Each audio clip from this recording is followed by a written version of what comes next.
All right, this is what it's like to be in the Shark Tank. You're standing here in the waiting area. The doors open automatically. No one opens them for you. Then you're walking through. Suddenly you're in the big, long foyer. And look, all the way down there you'll see the sharks waiting. You can see the sharks down at the very end, but you're not there yet. On either side, the sharks. Well, the animated sharks anyway. They're on the TV screens. They're TV monitors. Of course you knew that. Of course you knew they didn't actually have sharks in the Shark Tank, but still, it doesn't matter though. You're so scared it won't matter. By the way, this is all shot on stage 22 at Sony Pictures Studio in Culver City.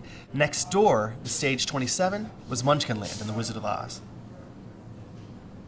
Another thing to learn about this space, it actually is a little bit angled. So as you go toward the Shark Tank, it gets wider, and you're sort of being swallowed up until you're finally in the jaws of the businessmen themselves.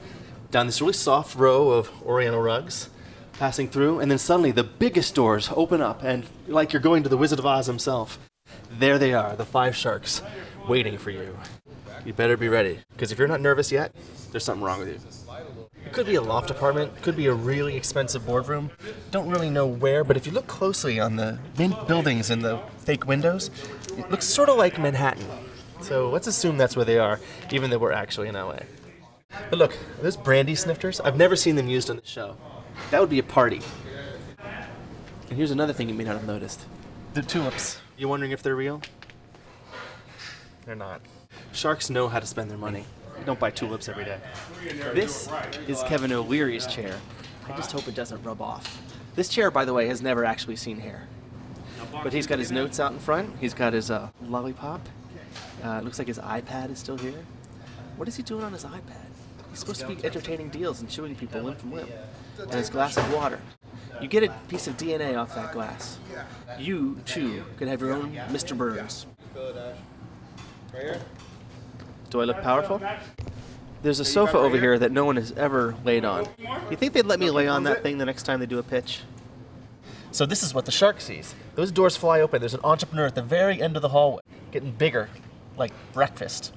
Eventually they're standing here on the Oriental rug, and there's always a very tense moment where the entrepreneur is staring down the sharks are staring down the entrepreneur, and no one's saying anything. Then the entrepreneur begins their pitch. The bait talks. Now if you look over on stage right, there are, I don't even know how many cameras. There's 1, 2, 3, 4, 5, 6, 7, 8, 9, at least 9, probably more. Every shark gets his own shot, or her shot. Sometimes they're in 2 or 3 sharks per shot. There's some for the entrepreneur, there's one behind, there's one in a jib above. Everything is covered every which way. So if somebody has a reaction, they can use it. In fact, there are times when the entrepreneur will be doing something in the hallway, the sharks will be here. There are enough cameras to catch whatever everybody's doing all the time. Nothing stops. On the set of Shark Tank for Season 2, this is Jason Cochran for Aftershark.